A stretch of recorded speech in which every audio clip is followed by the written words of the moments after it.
membicarakan masalah angket. Kayak mobil nih, kita udah ngebut nih, tiba-tiba di tengah jalan disuruh belok, ini kan bisa kepleset, bisa terguling-guling itu mobil itu. Artinya kita begitu kita dapat informasi ini, wah ini bagus nih proposal ini, lalu kemudian kita langsung sosialisasikan. Begitu kita sosialisasikan, rakyat dan konstituen yang ada itu kemudian memberikan dukungan. Kenapa ketika ini udah jalan bagus, kemudian tiba-tiba dihentikan di tengah jalan? Tapi di kontrak politiknya dikatakan loh Pak bahwa perbedaan pendapat dapat dibicarakan dengan Presiden dan siap menerima apapun keputusannya. Betul. Dan keputusannya adalah betul, kita akan siap menerima kalau kemudian Presiden kemudian ambil keputusan A atau B gitu ya. Tapi Presiden nggak ngambil keputusan pada waktu itu. Yang dibicarakan itu adalah di internal elit partai. Gitu. Ada poin ke-9 dari nota kesepakatan yang bukan tersirat tetapi tersurat ya, diteken juga di situ.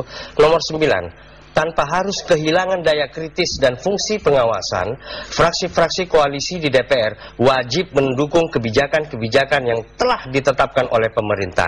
Kita tahu, sebulan yang lalu Pak SBY dengan instruksi soal mafia pajak itu sudah dilakukan, ya, dan itu kan sudah kebijakan dari pemerintah. Jadi bukan angket begitu ya. Angket itu bukan kebijakan pemerintah ataupun dari partai-partai yang mendukung pemerintah. Biasanya angket itu setahu saya dilakukan oleh partai oposisi begitu ya. Nah, ini kan tidak, komunikasi juga sudah dilakukan. Nah, makanya saya kembali bahwa ke depan itu tidak ada lagi hiruk pikuk politik gitu loh. Kasihan rakyat, kasihan bangsa ini. 3,5 tahun ke depan ini pemerintah bersama partai koalisi ya semua ini harus bekerja keras untuk rakyat, karena kalau tidak nanti percayalah pembangunan kita akan tertinggal. Saya setuju ya itu ya.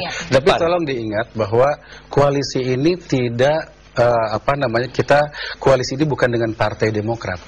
Partai Demokrat itu adalah salah satu bagian dari members koalisi ini. Kita berkoalisi dengan Presiden. Jadi dan intinya adalah mengamankan Presiden sampai 2014 dengan tidak menutup adanya dinamika. Tapi kan juga ada poin yang mengatakan bukan hanya eksekutif tapi juga legislatif, dengan Presiden diwakilkan legislatifnya dengan Partai Demokrat. Betul, inilah yang saya katakan, ini terjadi internal missing link. Jadi saya ingin mengatakan kita lebih dewasa lagi deh sekarang, bukan menyalahkan siapa yang salah dan sebagainya, tetapi ini sudah terjadi internal missing link ya. Di internal missing link di Setgap sudah terjadi, mungkin di Demokrat juga sudah terjadi gitu ya. Kemudian di parlemen juga sudah terjadi. Oleh karena itu pengertian evaluasi itu ya, bukan pengertian evaluasi mengevaluasi partai ini partai itu, seluruhnya. Seluruh anggota Setgap ini harus dievaluasi, termasuk Demokrat sendiri. Kenapa ini sampai terjadi gitu? Sebab lokomotifnya sebetulnya ketika ada di parlemen itu adalah Demokrat. Baik, kita akan membicarakan soal evaluasi lebih lanjut lagi, namun setelah jeda pariwara berikut ini tetaplah bersama Metro Pagi.